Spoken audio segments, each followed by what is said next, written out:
Olá, bem-vindos! Hoje a gente vai mergulhar em um dos segredos mais básicos da vida. Um mistério que fica escondido bem no coração do nosso código genético. Então, vamos começar com a grande questão. Parem para pensar um pouco. Uma célula da pele e uma célula do cérebro, elas têm exatamente o mesmo DNA. O manual de instruções é idêntico. Então, como é que uma sabe que precisa formar uma barreira protetora, enquanto a outra entende que seu trabalho é transmitir sinais elétricos? É exatamente essa pergunta que a gente vai investigar hoje. Para a gente conseguir resolver esse quebra-cabeça, primeiro a gente precisa entender o básico. Como é que esse manual de instruções, o nosso DNA, é copiado? Esse é um processo essencial para a vida como a gente conhece. A replicação do DNA pode ser vista como uma fotocópia superinteligente. O processo é chamado de semi-conservativo. E o que isso quer dizer? Bom, em vez de criar uma cópia do zero, a molécula original se abre no meio e cada metade serve de molde para uma nova. O resultado? Duas cópias perfeitas, cada uma com um pedacinho antigo e um pedacinho novo. Genial, né? E essa máquina de copiar, na verdade, é um time de enzimas trabalhando em perfeita harmonia. Primeiro, a helicase age como um zíper, abrindo o DNA. Depois, a primase chega e marca o ponto de partida. Aí vem a estrela do show, a DNA polimerase, que constrói a nova fita, pecinha por pecinha. E para finalizar, a ligase faz o acabamento, garantindo que não ficou nenhuma ponta solta. É uma verdadeira linha de montagem molecular. E aqui tem um detalhe fascinante. A enzima que constrói só trabalha em uma direção. Isso quer dizer que uma das fitas do DNA é copiada de forma contínua, sem parar. Mas a outra fita, que está no sentido contrário, precisa ser montada em pedacinhos. É como se ela fosse costurada de trás para frente. Uma solução super engenhosa da natureza para um probleminha de logística. Certo.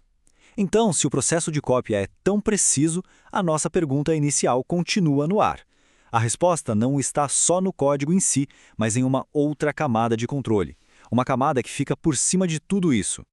E essa camada extra de controle é o campo da epigenética. A melhor analogia é pensar no DNA como o texto de um livro. A epigenética seriam as anotações na margem, ou aquelas partes que a gente grifa com marca-texto. Elas não mudam as palavras do livro, mas indicam para o leitor quais partes são importantes e quais devem ser ignoradas naquele momento. E uma das ferramentas mais importantes da epigenética é a metilação. É um processo químico bem simples, que basicamente gruda uma etiqueta química em um gene. E é aí que está o pulo do gato. Essa etiqueta funciona como um interruptor. A etiqueta está lá, o gene é desligado. A etiqueta não está lá, o gene é ligado. E isso finalmente responde à nossa pergunta. É assim que uma célula da pele desliga os genes de cérebro e vice-versa. Essa ideia de um interruptor genético é incrível na teoria, né? Mas como provar que funciona na prática? Vamos dar uma olhada num estudo que demonstrou exatamente isso. A prova veio de um estudo feito em 2025 com um fungo chamado Aspergillus nidulans.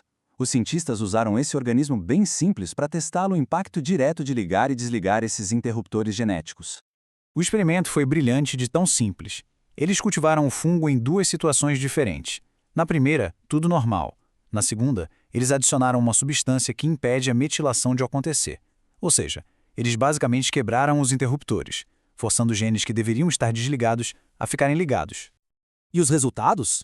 Foram imediatos e supervisíveis. Primeiro, como a gente pode ver aqui no gráfico, a produção de esporos, que são as células de reprodução do fungo, despencou. O fungo simplesmente perdeu boa parte da sua capacidade de se reproduzir quando os interruptores genéticos foram mexidos. E não foi só isso. Teve uma mudança física bem óbvia. As colônias que foram tratadas começaram a produzir um excesso de melanina, um pigmento escuro. Elas literalmente mudaram de cor.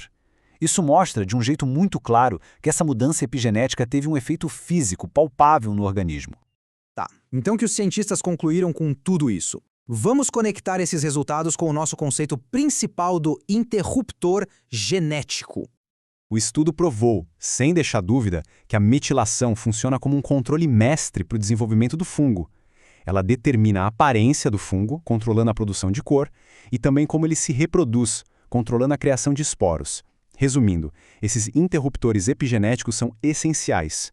A própria conclusão do estudo, publicada na revista Scibios, é bem direta e forte. A metilação dos genes não é só um detalhe, ela tem um papel crucial no desenvolvimento desse fungo. E claro, é muito importante dar o devido crédito, né? Essa descoberta veio de um trabalho em equipe de pesquisadores de várias instituições brasileiras de ponta, incluindo a UEM, a UFS e a UniOeste. Isso só mostra a força da nossa ciência. Um estudo com um simples fungo acaba abrindo uma porta gigantesca. Se um único interruptor pode controlar a cor e a reprodução de um organismo, imagine só o que a epigenética pode nos ensinar sobre saúde, doenças e até sobre o processo de envelhecimento. A pergunta que fica no ar é: que outros segredos estão lá, esperando para serem descobertos nas margens do nosso DNA?